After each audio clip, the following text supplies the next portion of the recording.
everyone. This is Pastor Joel. That light is coming in kind of at a bad angle. Anyways, good morning. Thanks for joining us for our devotional on. Keep having to hesitate when I say what day it is. Wednesday, right? Wednesday. Each day kind of runs into each other. Right? Do you guys have your coffee, your tea, or milk?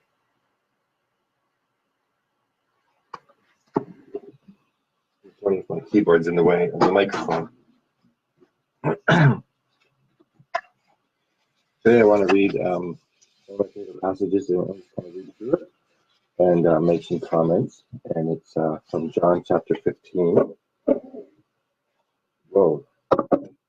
Raining out there a little bit today, which is probably good. Here. We haven't had rain for a little while. Good morning, Sam. I see you joined. Mike is giving a thumbs up. This is not morning for you, though, is it? Well, we're looking forward to seeing you guys again soon, Micah.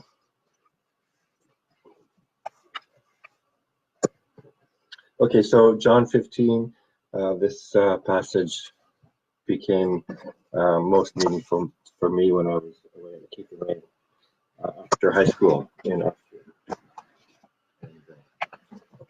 And, it's entitled The Vine and the Branches, and this is Jesus' teaching.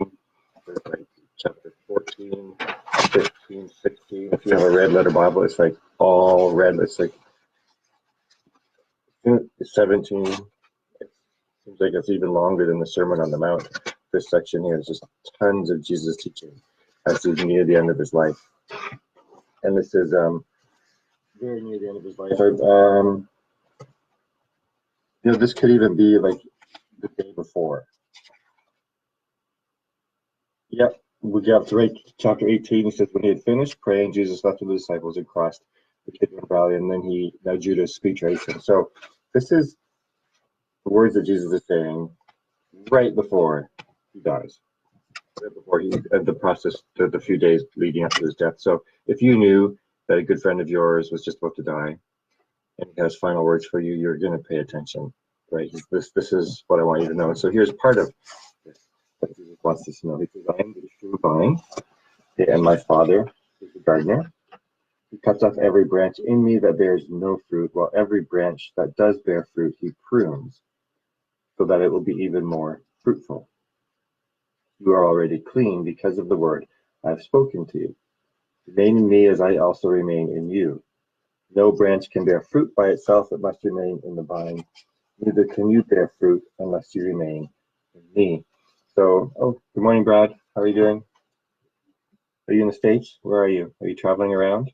Brad Nelson, everyone, if you know him, he used to be pastor up at Pinawa, and now he's a trucker. He's an essential worker for us, and I see him on Facebook. Sometimes he's all over the place.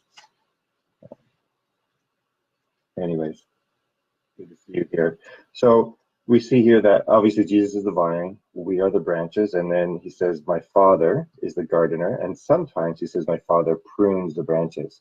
And so I don't know much about gardening. Brad's at home right now, also enjoying the nice weather like we are, I guess. Rain. So anyways, I keep getting distracted by your comments, sorry. Good morning, Bonnie. We sometimes the Father prunes, okay, so cleans the vine, and I don't know that much about gardening, but I do know that sometimes you have to trim off some of the branches in order for the plant or the tree or whatever it is to flourish. And sometimes there are dead branches, and I know with flowers, then you pull off the dead petals, right, or the whatever. So you have to prune. Things need to be pruned. So I guess there may be some things in our lives that God, our Father, needs to lovingly prune in order for us to flourish and to grow even stronger. So he says, I'm the vine, right? You're the branches. My Father's the gardener. Sometimes he prunes. Good morning, Matthew. No branch can bear fruit by itself, right? If a branch falls off of the tree or whatever it is and lies on the ground, it's not going to produce any apples. It's just going to die. It must remain in the vine. Neither can you bear fruit unless you remain in me. So Jesus is saying, remain in him. He's about to die. He's about to go to his death. Remain in me, so that you can receive everything you need in order to bear fruit. Again, he says, verse 5, I am the vine. This is John chapter 15, by the way, verse 5. I am the vine, you are the branches. We already know that, right? If you remain in me and I in you, you will bear much fruit. Apart from me, you can do nothing. It's kind of repeating himself here, right? If the branch falls off, it's not connected, the branch is not bearing, cannot do anything. If you don't remain in me, you're like a branch that is thrown away and withers. Such branches are picked up, thrown into the fire, and burned. Right? We've been doing a lot of spring cleaning, breaking up dead branches that have fallen from our tree in the backyard. And yesterday, whoever, I don't know if it's the city or someone they've contracted has come and taken away all those dead branches. So useless stuff. Jesus is saying, if you don't remain in him, same thing.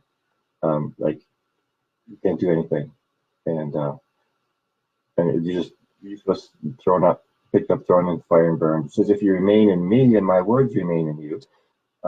This is amazing. There's so many good benefits to remaining in Christ. He says, if you remain in me, ask whatever you wish, and that will be done for you. That's it. Remain in Christ.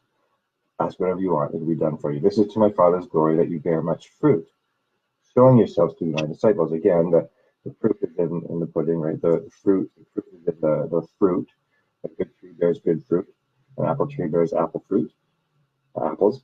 And he says, this is to my Father's glory that you bear much fruit, showing yourselves to be my disciples. We show that we are disciples by the fruit that we bear.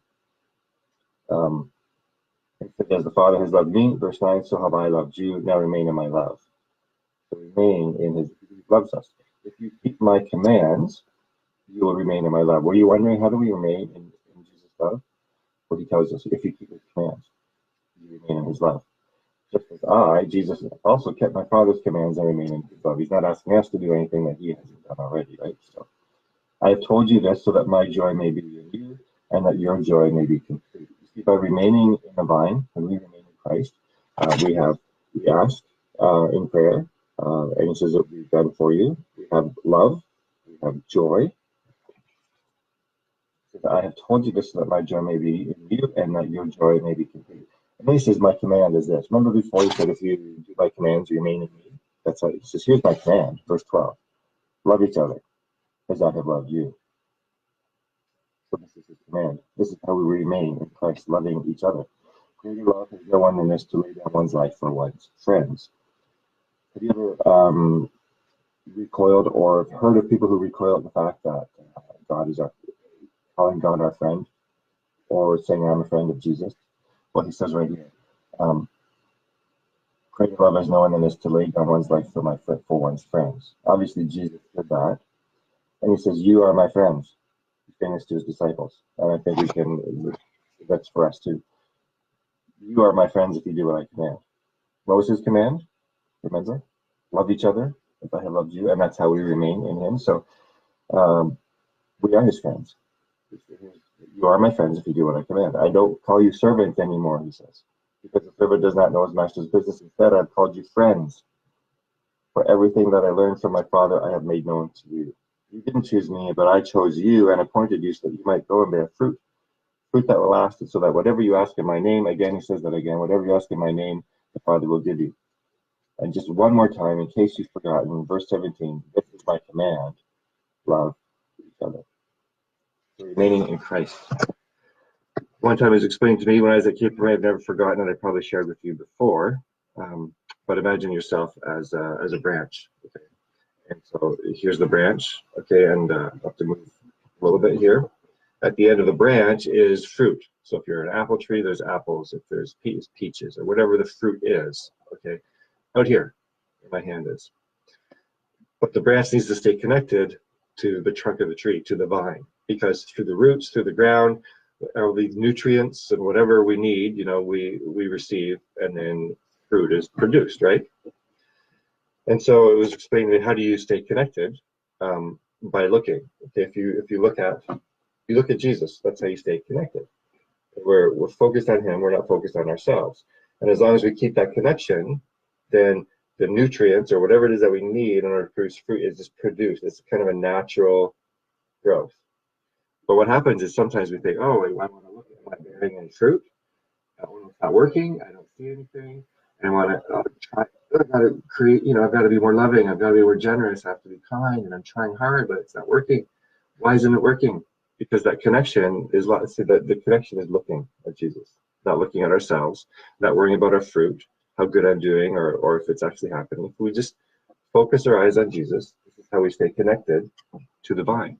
That's how, and naturally, fruit flows out. You might have heard people saying, you may not notice yourself, but other people around you said, I've noticed something different about you, at work, and you weren't even aware that it was different. That's because you're focused on Jesus, and the fruit produced naturally. Don't worry about the fruit; it will come as long as you're focused on Jesus. So remain in the vine. Fruit will be produced. You remain in the vine by remaining in His love, and then you get joy, you get love, answers of prayer. So many things related here. These are some of Jesus' final words before He goes to the cross. It's really important. He thinks it's really important for His friends, for His disciples, for us. So, are you remaining in the vine today? Are you focused on Him? And maybe there's something that you need to do. And remember, sometimes the Father will prune, the Father will clean. Maybe the Father will take something. Maybe it might mean some friends are removed for a little bit. It might mean some activities will be removed, maybe some habits or something, so that we can remain connected to the vine, focus on Him, and that the fruit will just naturally develop. Don't force it. Just focus on Jesus and let the fruit flow. So that's one of my favorite verses, and it started back when I was in Cape May, about 18 years old. And I go back to that a lot. So I went back to that today. John 15, remain in the vine. Hey, thanks for your comments. Thanks for joining. And I'll end this video, and then it'll be up for people to look at later. And we'll do another one tomorrow morning at 9:45, which is Thursday, right? It's easy to keep track now. Wednesday, tomorrow is Thursday. All right, everyone, thanks for joining. See you tomorrow again.